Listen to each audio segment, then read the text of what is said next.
ताक पे रख कर सब कुछ अपना फर्ज निभा। लोकसभा चुनाव को लेकर वैसे ही अप्रैल का महीना है, गर्मी बढ़ रही है, चुनाव को लेकर और ज्यादा सरगर्मी जिले की बढ़ गई है। एक तरफ वो लोग हैं जिनके पास सब कुछ है, धन है, दौलत है, गोला है, बारूद है, शासन है, प्रशासन है।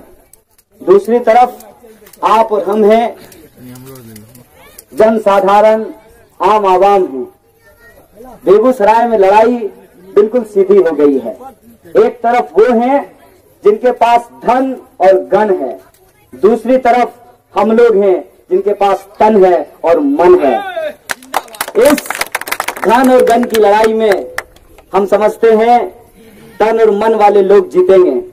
उनके पास बड़े धन कुबेरों का आशीर्वाद है, हमारे पास आम जनता जो मेहनत मजदूरी करके अपना जीवन जीती है उसका आशीर्वाद है।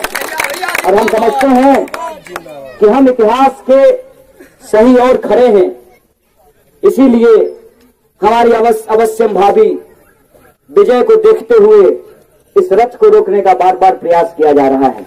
इसीलिए मैं आप तमाम लोगों से आग्रह करता हूं, सब्र करें, सब्र करें और इस बात को याद रखें कि महाभारत का एक प्रसंग है। भगवान श्री कृष्ण पांडवों का संदेशा लेकर जब दुर्योधन की सभा में गए तो दुर्योधन ने कहा कि हम कुछ नहीं देंगे, और दुर्योधन ने 5 गांव देने से भी मना कर दिया। उल्टे भगवान श्री कृष्ण को ही बांधने के लिए चला। फिर भगवान श्री कृष्ण को अपना विराट रूप दिखाना पड़ा। यहाँ भगवान श्री कृष्ण से तात्पर्य इस देश की आम जनता का है। बेगूसराय के वो 30 लोग, उनको अपना विराट रूप दिखाना पड़ेगा और इस दुर्योधन रूपी सत्ता को जवाब देना पड़ेगा। इसीलिए मैं आप तमाम लोगों से आग्रह करता हूं, अपना सब्र बनाए रखें। सब्र रखने वाला व्यक्ति कमजोर नहीं होता है, हम कमजोर नहीं हैं। आप अपना सब्र बनाए रखें और इस हर अत्याचार का जवाब आपको 29 तारीख को देना है। एक एक मत से हमको इसका जवाब देना है, इस बात को याद रखें। और गाँव काट लो अभी लगले अच्छा तो यही रहे बोझा बनाए रहे हैं। वोट को बोझा नहीं बनेने चलो, जना गाँव में बोझा बनेलो नसवास काट कर 29 तारीख के बाद दमाही का गर्दा उड़ाए। बहुत बहुत धन्यवाद, बहुत बहुत शुक्रिया। इंकलाब जिंदाबाद, इंकलाब जिंदाबाद। किसान मजदूर भाइयों का मेहनत मजदूरी करके अपने खून पसीने की कमाई से अपने परिवार का पेट भरने वाले आप तमाम मेहनत कशों का, नौजवानों का, विद्यार्थियों का और प्यारे बच्चों का मैं क्रांतिकारी इस्तकबाल करता हूं। आपको जय हिंद। दोस्तों, आप सब जानते हैं कि देश में लोकसभा का चुनाव हो रहा है। आप सब ये महसूस करते होंगे कि इस बार का चुनाव अपने आप में एक खास चुनाव है। ये चुनाव खास इसलिए है कि हर 5 साल में होने वाला चुनाव, हर 5 साल में 5 साल के भीतर देश में होने वाले कई चुनावों से अलग है। ये अलग इसलिए है कि इस चुनाव में, इस देश में यह फैसला होगा कि इस देश में आगे चुनाव होगा कि नहीं होगा। और मैं आपको डरा नहीं रहा हूं, मेरी बात पे यकीन कीजिए। ना मैं खुद डरता हूं, ना मुझे डर पसंद है, ना मैं किसी को डराना चाहता हूं। लेकिन पिछले 5 साल में जिस तरह से चीजें हुई हैं, उसको यदि आप गौर से देखेंगे तो कुछ गंभीर बातें जिस पर आप तमाम लोगों की नजर जानी जरूरी है। सबसे पहली बात तो ये, इस देश में ऐसी चीजें हुई जिसकी शायद कोई कल्पना भी नहीं कर सकता था। अगर ऐसी सरकार नहीं आती तो हमें इस देश में जमहूरियत और लोकतंत्र की इन खामियों का शायद पता भी नहीं चलता कि कैसे रातों रात देखते देखते अचानक से चीजें बदल गई। आप सोच करके हैरान होंगे कि अमित शाह की केस से जज खुद को अलग कर रहे हैं। सर्वोच्च न्यायालय के सुप्रीम कोर्ट के 4 जज प्रेस कॉन्फ्रेंस करने पर मजबूर हो गए और उन्होंने कहा कि केस देखना हमारा काम है, लेकिन सरकार हमारे काम में दखलंदाजी कर रही है। आप गौर करेंगे कि इस देश की सबसे प्रमुख जो संस्थाएं हैं, एक एक करके उसके पुराने डायरेक्टर बदले गए और उसकी जगह पर जो मनपसंद दुलड़ुआ डायरेक्टर लाए गए वजीर आजम के, प्रधानमंत्री के, वो भी इस्तीफा देकर भाग गए। क्योंकि प्रधानमंत्री अपने भाषण में बोलते जरूर हैं मेरे 125 करोड़ देशवासियों, लेकिन वो एक ऐसे इंसान हैं जो आईने में सिर्फ अपना चेहरा देखना पसंद करते हैं। और छोड़ दीजिए आप बाकी लोगों की बात, आपको आडवाणी पे दया आनी चाहिए। कहते हैं कर्मों का फल यही मिलता है। इस इंसान को पाल पोस करके वही खड़ा किए थे। आप राम मंदिर निर्माण के लिए जो रथ यात्रा निकली थी, उसकी पुरानी तस्वीरों को यदि गौर से देखेंगे तो आडवाणी जी भाषण दे रहे हैं, ये आदमी नीचे से लाउड स्पीकर पकड़े हुए हैं। ये लाउड स्पीकर पकड़ करके पहले उनको पीएम इन वेटिंग का कुर्सी पकड़ाया, देखते रहे कि आखिर में कम से कम राष्ट्रपति तो बना ही देगा, मरते मरते सांसदी भी छीन लिया। ये इस इंसान की फितरत है और इसी फितरत के चलते कोई भी डेमोक्रेटिक इंस्टीट्यूशन, कोई भी संवैधानिक संस्था का जो प्रमुख है वो इनके अधीन काम करने के लिए तैयार नहीं है। उर्जित पटेल कोई विपक्ष का आदमी नहीं था, इन्हीं का लाया हुआ आदमी था।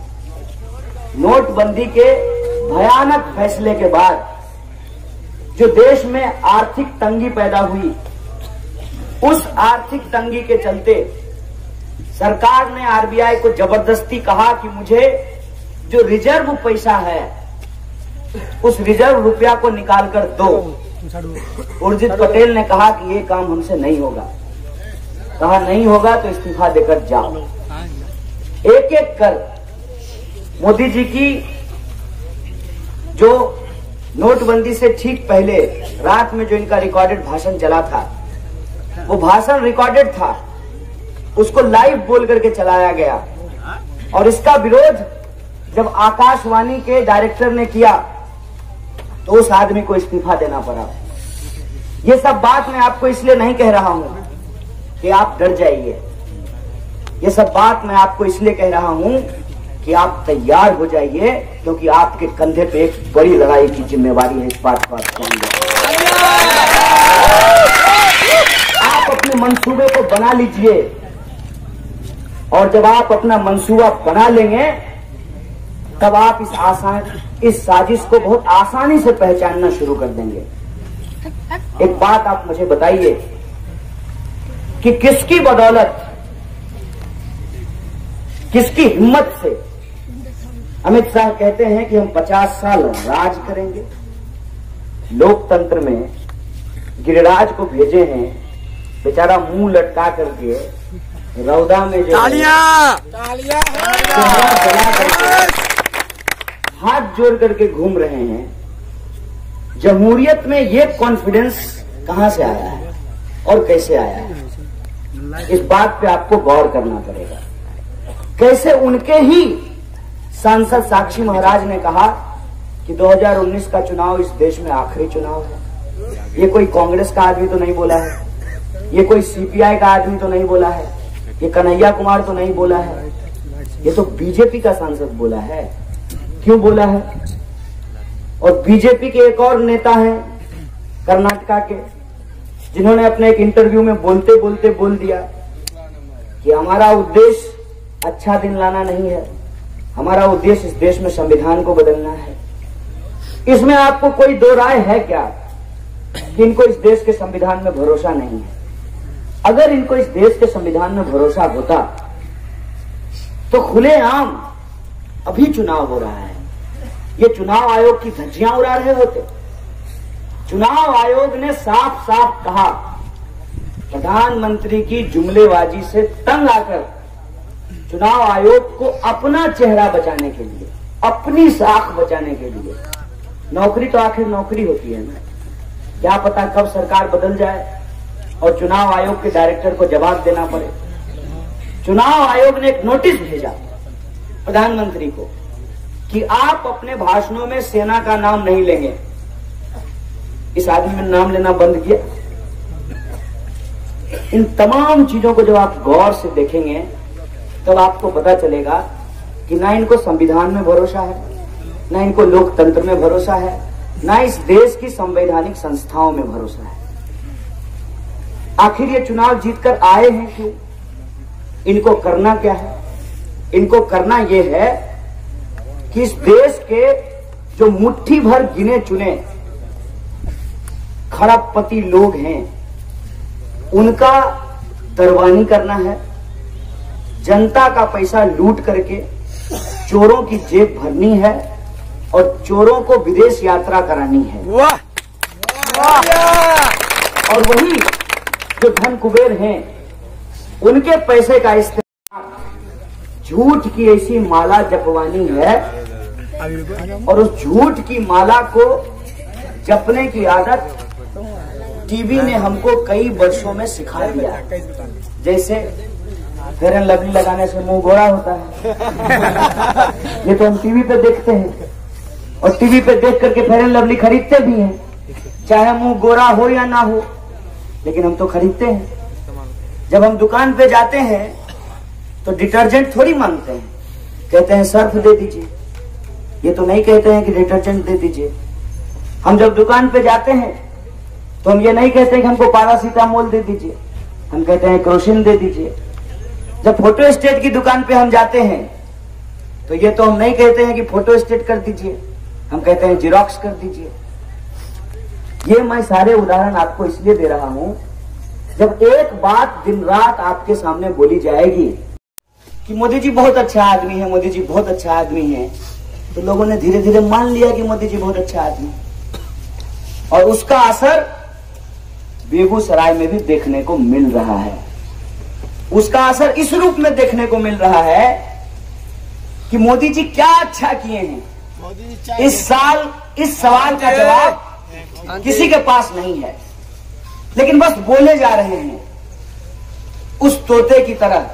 शिकारी आएगा, जाल बिछाएगा, दाना डालेगा, भूल से उसमें फंसना नहीं। दाना भी डाला, चुगे भी, जाल भी डाला, फंसे भी, फिर भी बोले जा रहे हैं शिकारी आएगा, दाना डालेगा, भूल से उसमें फंसना नहीं। ये हमारी हालत है। उस मीडिया ने जो आपको ये कहा कि फेयर एंड लवली लगाने से मुंह गोरा होता है, फॉग सबसे अच्छा डिओड्रेंट होता है, वही आपको टीवी कह रहा है कि 18 घंटा काम करते हैं और उनका चेहरा काला से लाल हो गया। बताइए, हम 18 घंटा चुनाव प्रचार कर रहे हैं तो हमारा चेहरा लाल से काला हो गया, उनका काला से लाल हो गया। अब बताइए मेहनत कितनी लाजवाब है उनकी, किस चीज के लिए मेहनत करते हैं। इतनी मेहनत करके उन्होंने देश को क्या दिया है। 45 साल में 45 साल, वो बार बार कहते हैं ना 70 साल, तो मैं बताता हूं 45 साल। और ये आंकड़ा हम बीएड में नहीं बनाए हैं, ये सरकार का आंकड़ा है। 45 साल में ये देश सबसे ज्यादा बेरोजगार है। और बेरोजगारी देखने के लिए आपको जो है दिल्ली नहीं जाना है। लाल किला देखने के लिए जैसे आप दिल्ली जाते हैं, बेरोजगारी देखने के लिए आपको दिल्ली जाने की जरूरत नहीं है। अपने आस पास के मोहल्लों पे नजर डालिए, आपको बेरोजगारी पता चल जाएगी।